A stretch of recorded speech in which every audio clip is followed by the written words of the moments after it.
NASCAR got absolutely rocked after COTA because the second Tyler Reddick held off Shane Van Gisbergen on a road course. The entire reaction around this sport just exploded. I'm serious, you could feel it instantly. Fans were stunned, social media was on fire, and the noise got so loud so fast that suddenly this wasn't just about a race win anymore. This turned into one of those moments where everybody wanted answers, everybody wanted to pick a side, and everybody wanted to know what Shane Van Gisbergen was going to say after the checkered flag. Because when SVG is chasing you late on a road course, most people expect the ending to go one way. But it didn't. Reddick stood his ground, made history, and then the post-race comments from Shane added a whole new layer to the story.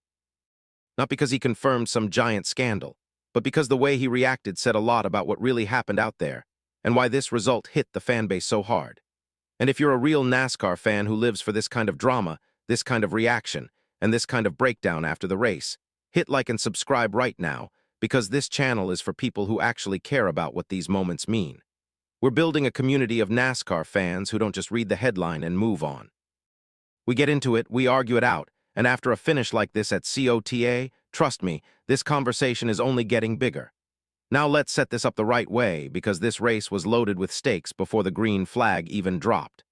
This was March 1, 2026, the Duramax Texas Grand Prix at Circuit of the Americas, the first road course race of the NASCAR Cup season.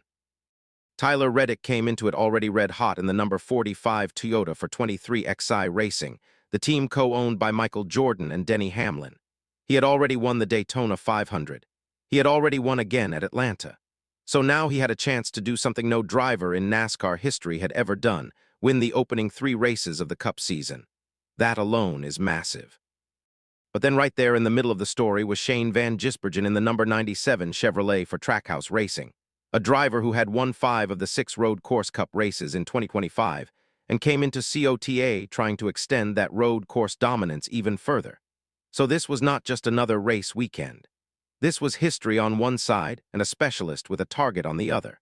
That's why the tension around this thing kept building lap after lap. Early in the race, it wasn't just Reddick and SVG putting on a 2-car show.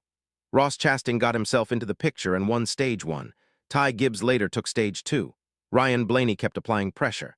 Christopher Bell stayed close enough to matter. Michael McDowell was hanging around. Connor Zilisch had a crazy up-and-down race with spins and recovery drives. There were strategy battles all over the place, and if you know COTA, you know that's where the race starts to get tricky. You're not just racing door to door there. You're racing the pit cycle, the stage breaks, the tire wear, the fuel window, and the risk of getting caught on the wrong side of a caution. That's what made this whole event feel so tense. Reddick had speed, yes, but he also had to execute through a constantly shifting race. And through all of that, Tyler Reddick kept doing exactly what a championship-caliber driver has to do. He stayed calm. He stayed near the front. He kept controlling the pace of the race. He ended up leading a race high 58 of the 95 laps, and that is an important detail because people love to act like every surprising result must have come out of nowhere. This one did not. Reddick was a major factor all day. He earned track position. He defended it. He kept himself in the right place through strategy and pace, and when the race reached the final stage, he was still the man everybody had to catch. But of course, the whole thing changed emotionally once Shane Van Gisbergen got into striking distance. That is when the panic started for a lot of fans, because we all know the reputation SVG has built on road courses. He is relentless under braking. He is precise. He does not waste opportunities. If he gets close late, he makes people uncomfortable. That's the aura. That's the pressure. So when the race reset after Ross Chastain lost a wheel and triggered that key late caution, suddenly the whole event became a pressure cooker. Lap 79 restart. Reddick out front. Ryan Blaney there in the mix. SVG restarting third. Then boom, Shane Van Gisbergen attacks downhill through the Essies, gets around Blaney and locks onto the rear of the number 45. At that point, every single NASCAR fan watching knew exactly what the stakes were. Reddick had history in front of him. SVG had the race within reach, and one mistake from either side was going to define the whole day. Now this is where the internet absolutely lost its mind. Because instead of cracking under the pressure, Reddick answered it. Every time SVG began to close, Reddick seemed to find another level.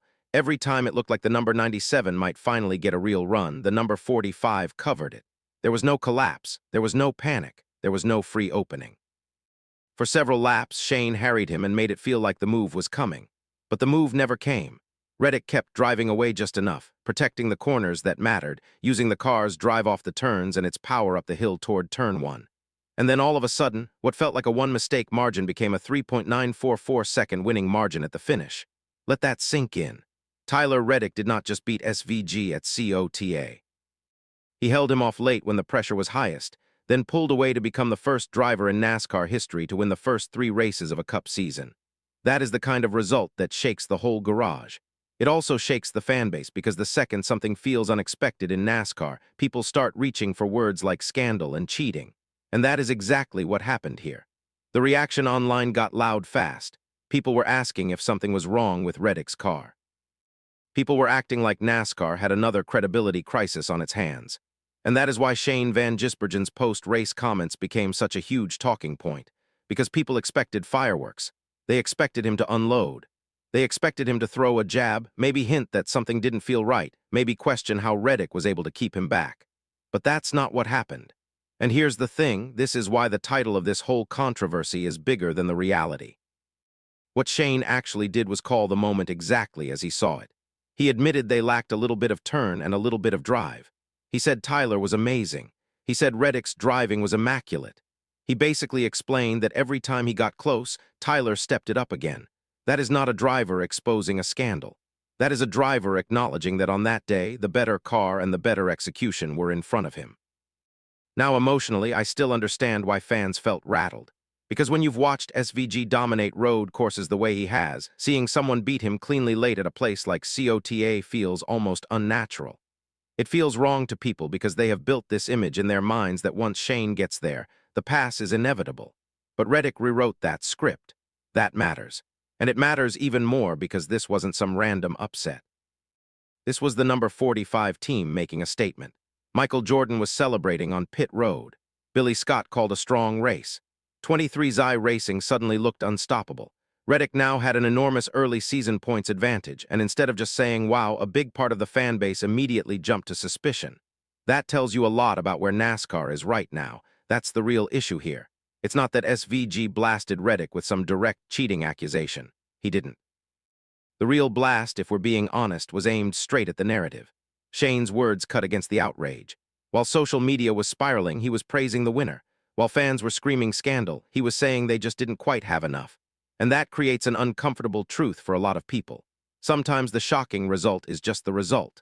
Sometimes a great driver in a great car executes at the highest level and beats another great driver fair and square. And by the way, post-race inspection found no issues with Reddick's car. That matters too.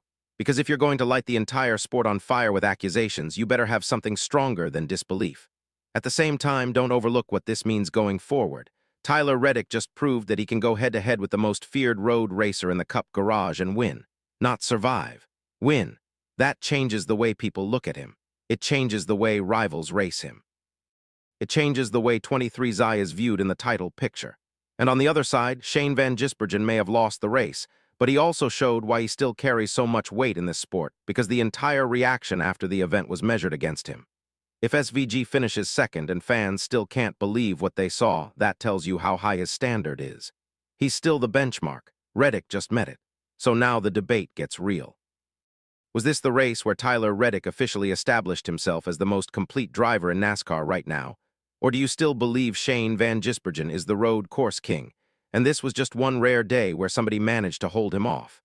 And maybe the biggest question of all, is NASCAR's bigger problem not cheating, but the fact that so many fans trust absolutely nothing the moment an unexpected finish happens? I want your take on this one. Drop it in the comments. And if you're a real fan who wants this sport covered with passion, intensity, and straight-up honest reaction, like this video, comment below and subscribe right now, because this NASCAR community is only getting louder from here.